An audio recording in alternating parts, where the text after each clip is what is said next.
Sunday, shots of a packed church went viral. You may be seated. Amen. By Monday, Pastor Rodney Howard-Browne of the River at Tampa Bay Church had a warrant out for his arrest. His reckless disregard for human life put hundreds of people in his congregation at risk, and thousands of residents who may interact with them this week in danger. Hillsborough Sheriff Chad Chronister said Browne encouraged members to show up in person amid the coronavirus pandemic, even providing bus transportation.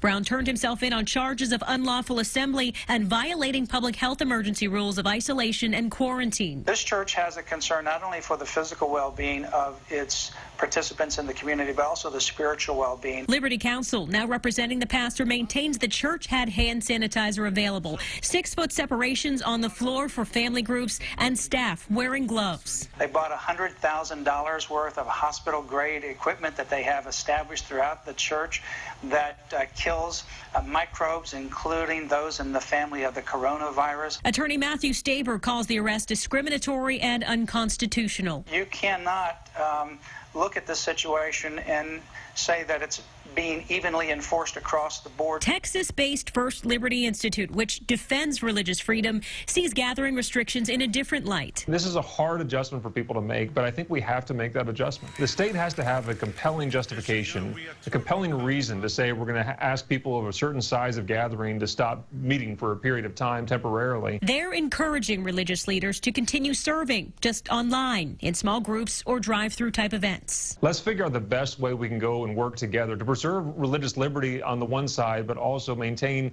the public health on the other side of things. Those two can work together. Haley Hines, Fox 13 News.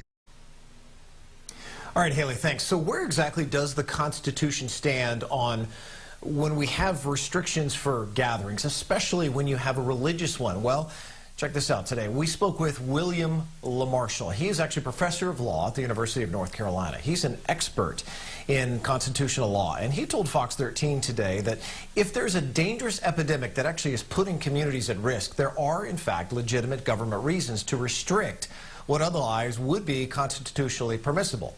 What does that mean? Well, what's not constitutional, let's start there. If the danger does subside, but the restrictions remain in place. Or, for example, if the restrictions were enforced on religious groups only. Listen.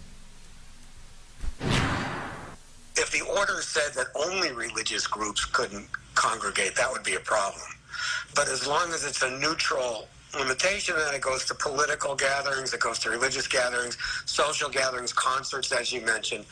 It will generally be upheld because of the state's interest in emergency health situations like this.